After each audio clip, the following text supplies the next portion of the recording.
أيها الموجوع صبرا إن بعد الصبر بشرى. أيها الباكي بليل سوف يأتي النور فجرا. أيها المكسور قل لي هل يديم الله كسرا. يا كسير القلب مهلا إن بعد العسر يسرا. ويسعد لي اوقاتكم من وين ما عم تشوفونا وبأي وقت عم تشوفونا في اهلا وسهلا فيكم بقناتي. انا جنان السورية. كيفكم حبايب القلب؟ شو الاخبار؟ طمنوني عنكم كيف الامور، وان شاء الله كل عام وانتم بخير، ويا رب ما يجي العيد الجاي الا كل حدا عنده امنية او طموح او شي حابب يوصل له. ربي هيك يا رب يعطيكم ما تتمنوا. دعوتي إلكم لكل حدا عم يسمعني، انتم شو حابين تدعوا لي انزلوا على التعليقات. انا كتير كتير كتير اشتقت لكم، اشتقت لتعليقاتكم الحلوه، انتم ما اشتقتوا لي. بعرف اني تاخرت عليكم والمفروض كان نزل هذا فيديو العيد قبل هيك. بس لو بتعرفوا ظروفي كنتوا عذرتوني، كنت مرة بحالة نفسية شوي صعبة، بس ما رح نزل فيديو قلت لحالي الا لاتخطى هذا الشيء وكون هيك اقوى من قبل وهيك، ودخلكم هي الطاقة الايجابية ونبعد عن كل شيء سلبي. نحن هلا يوم عيد، نحن اسلام وبدنا نعظم شعائر الله ونكون فرحانين بهذا العيد. ما بصير نكون زعلانين، بعرف هذا الحكي كتير منيح، بس إلا ما الإنسان شوي هيك يمر بلحظة انكسار وضعف.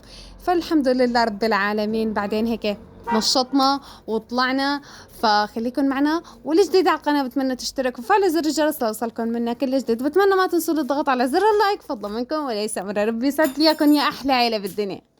وهلا بداية الفيديو بتمنى ما ننسى ذكر الله عز وجل، لا إله إلا الله محمد رسول الله، ونصلي على الحبيب المصطفى اللهم صل وسلم وبارك على سيدنا محمد. هلا أحكي لكم هون عندي رفيقة بالسعودية عم تبعت لي إنه هن شو بيعملوا بالعيد وكيف إجواءهم، فحبيت هيك أشارككم بهالفقرة الصغيرة. هي مصورت لي فيديو قال إنه هن هذا شيء ضروري، ما بعرف شو بسموه، هلا بشوف لكم هلا بتأكد. قال بسموه المحشوش.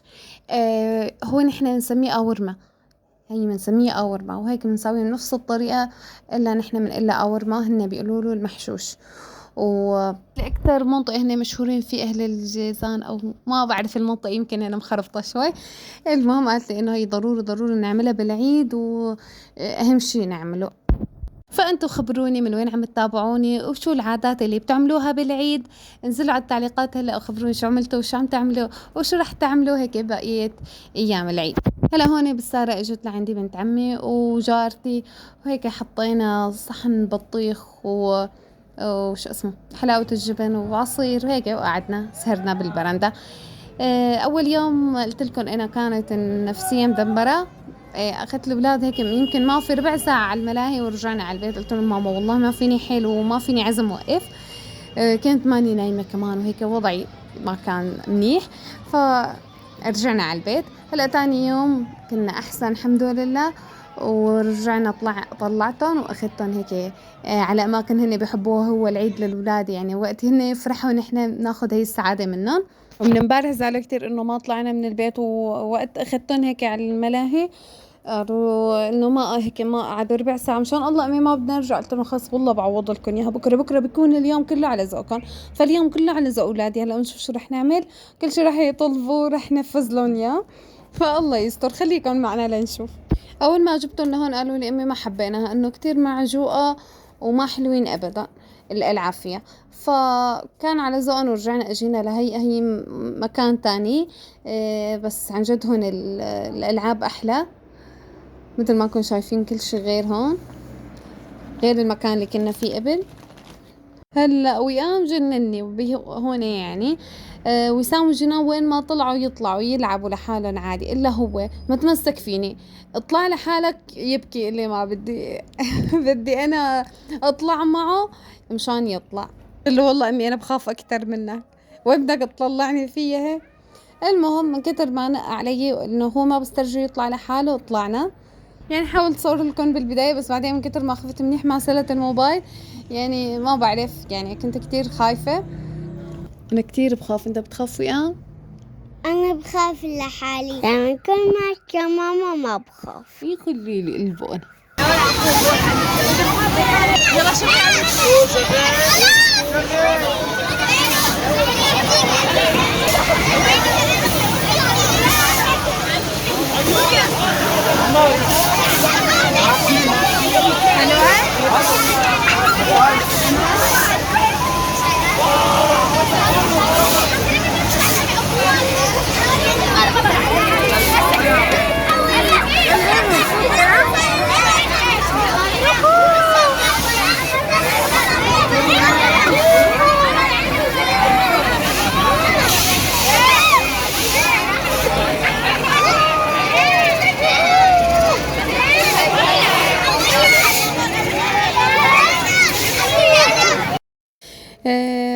صدقنا امتى وقفت، لانه عن جد كتير مخيفة. هلا هون انا كنت انا ورفيقتي يعني بهيك مشاوير هيك يعني. اكيد الكم رفقات ومقسمينهم انتو بتعرفوا اللي بتحب هيك مشاوير فانا هي رفيقتي اللي لهيك مشاوير. فاتصلت فيها قلت لها طالعة، قالت لي ايه انا سبقتك، انا لحقتها لهون. عرفتوا التقينا هون، وهلا رح نكفي يومنا انا وياها سوا. شوفوا هون طلعوا وئام وسام سوا، وبنتها لرفيقتي وجينان طلعوا سوا. هلا في تعليق صبية كتير لفت نظري حبيت احكي لكم اياه. وحبيت هيك انصحها ان شاء الله تكون عم تسمعني. قالت لي اما انا بدي حل. انا عندي 3 بنات، يمكن على الاغلب هيك قالت لي 3 بنات او انه 3 اولاد، وهن هيك صايرين ورا بعضهم، او عندها ولد وبنتين هيك ورا بعضهم، وهي مع فقر دم وكتير تعبانة ووضعها الصحي ما بيسمح وهيك. وهلأ هي حامل وقايلة لأنك حامل بتو، فهي عم تفكر انه تنزلهم ومحتارة انه شو تعمل. فهقدم لك نصيحة، والله يلي خلقهم هو بيدبرهم وهو بيتولى امرك. صدقيني والله العظيم. اسمعي مني بس انه مد سجادتك وادعي، قولي يا رب اذا كان فيهم خير الي، فهيك يا رب تكفيهم وتتمم لي على خير، واذا كانوا هن هيك يا رب انت ادرى بحالي. تمام، اللهم انت اعلى واعلم بحالي. بس ادعي لربنا سبحانه وتعالى واتركي الامر لله، يلي خلقهن هن هو يلي يتولاهن. اما انك ترتكبي ذنب وتقتلي روح الله خلقها، ان شاء الله يا رب انه هذا الفيديو يكون سبب لتسمعي انت هذا الحكي وتلقي الفكرة تماما من راسك. انا قبل انحطيت بنفس الموقف، ما بعرف تتذكروا ترجعوا للفيديوهات القديمة، كنت عاملة عملية ووضعي خطير، والدكاترة قايلين لي انه ما بصير ابدا، وسبحان الله الله هيك راد. بس انا كنت على يقين انه ربنا سبحانه وتعالى هو اللي رح يختار لي الخير، والحمد لله اختار لي الخير قبل لا يكفي الحمل. نزل لحاله بدون ما اعمل شيء. شوفوا سبحان الله قدرته ربنا سبحانه وتعالى، بس خلينا نلجأ لربنا سبحانه وتعالى، ما نلجأ لشيء تاني ابدا. وصدقوني دائما هو بيختار لنا الخير، اللي خلاهن هو بيتولاهن. وبدعي لك هيك يا رب يتمم لك على خير ويختار لك اللي فيه خير، وربي يسعدك. لا خليني اكفيك اولادي شو عملوا فيني يعني شلون بده يستغلوا النهار لاخره، يعني بده يستغلوا امهم لاخر شيء، انه مو امي انت وعدتينا كل شيء بتنفذي لنا اياه، خلصوا لعب يلا ماما بدنا بوظه، صاروا ينقوا بدنا بوظه. ورفقتي شجعت الفكره، قالت لي امي يلا بنروح سوا.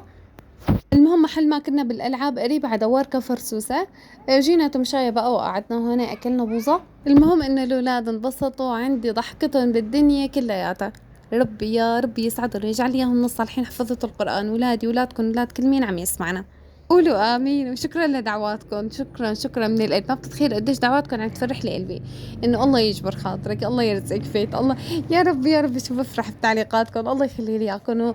وكل حدا بقرأ له تعليق عم يدعي له، يقول له امين يا رب ولك بالمثل يا رب، ربي يسعد قلبكم كثير بفرح وانت عم تدعوا لي.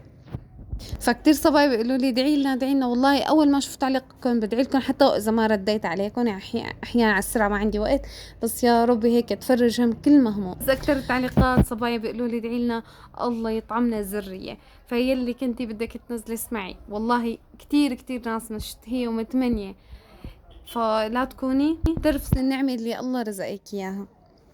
وين ساكن انت خالته؟ حجيره. وين ماما؟ ابوك مرضان؟ ان شاء الله سلامته يا رب. 1 زائد 1 قديش؟ 2. برافو شاطر. هي وحده ثانيه لانه جاوبت صح. استنى هي وحده ثانيه.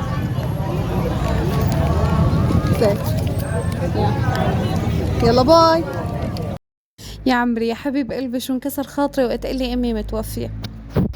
فاليتيم عن جد يتيم الام، اللي ما له ام ما له حدا بهالدنيا. وعم يقول لي ابوه مرضان. يلا شو في حالات هيك بتوجع القلب، عن جد بتوجع القلب. ان شاء الله ربي يحن عليهم من عالي سما. هون تاني يوم حطينا فطور وعم نفطر. يعني انا صورت لكم مقتطفات هذا الفيديو، ما بعرف شلون صورته، ما بعرف ايمتى هيك بيخطر على بالي بفتح الكاميرا هيك بصور لكم مقتطفات هيك، وكان الفيديو هيك بس حبيت نزل هذا الفيديو واطمن عليكم عيد عليكم، فسامحوني على التصوير لا تركزوا. فخلي لي اياكم وصلت معكم لنهايه الفيديو، بتمنى تكونوا حبيتوا وكان على ذوقكم. هلا بدي لكم استودعكم الله تعالى والسلام عليكم.